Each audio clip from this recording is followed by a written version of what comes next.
সোনার দোকানের মালিকের থেকে 40 লক্ষ টাকা তোলা দাবি, আর সেই টাকা দিতে না চাওয়ায় ব্যবসায়ীকে খুনের হুমকি। কথোপকথনের সেই অডিও ভাইরাল। চাঞ্চল্যকর অভিযোগ তৃণমূল নেতা তথা উত্তর 24 পরগনা জেলা পরিষদের কর্মাধ্যক্ষর বিরুদ্ধে। হুমকি দেওয়ার অভিযোগ, তিনি মানতে নারাজ।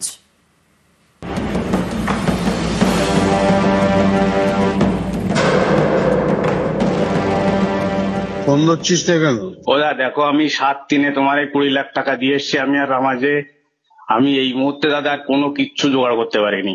সেটা আসল জায়গায় কেলানি পড়লে ঠিক হয়ে যাবে। সেটা তো তুমি বলতেই পারো। তোলাছে এভাবেই সোনার দোকানের মালিককে হুমকি। কথোপকথনের সে অডিও ভাইরাল।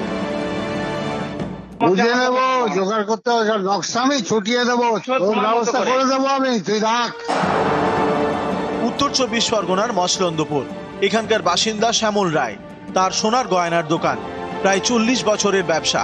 অভিযোগ, তার বাড়িতে ভাড়া থাকতেন এক সরকারি আধিকারিক। বছর 5 আগে তিনি বাড়ি ছেড়ে দেন। সম্প্রতি সেই সরকারি আধিকারিক দাবি করেন, শ্যামল রায়ের বাড়িতে ভাড়া থাকার সময় তার আলমারি থেকে নাকি 80 লক্ষ টাকা চুরি হয়েছে। এই নিয়ে তিনি জানান উত্তর 24 পরগনা জেলা পরিষদের স্বাস্থ্য কর্মাধ্যক্ষ অজিত সাহাকে। অভিযোগ, এরপরেই তোলাবাজি শুরু।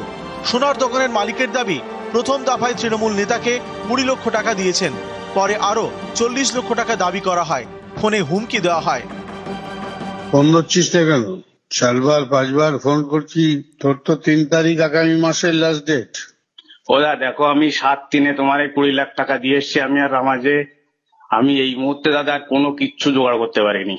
ওসব কথায় কাজ হবে না। আমি একদম অপারক দাদা। পাচ্ছিস না? সেটা আসল জায়গায় কেলানি পড়লে ঠিক হয়ে যাবে। সেটা তো তুমি বলতেই পারো। টাকা না দিলে বুঝতে পারবি। আমি জোগাড় করতে পারছি না, আমি দিতে পারছি না।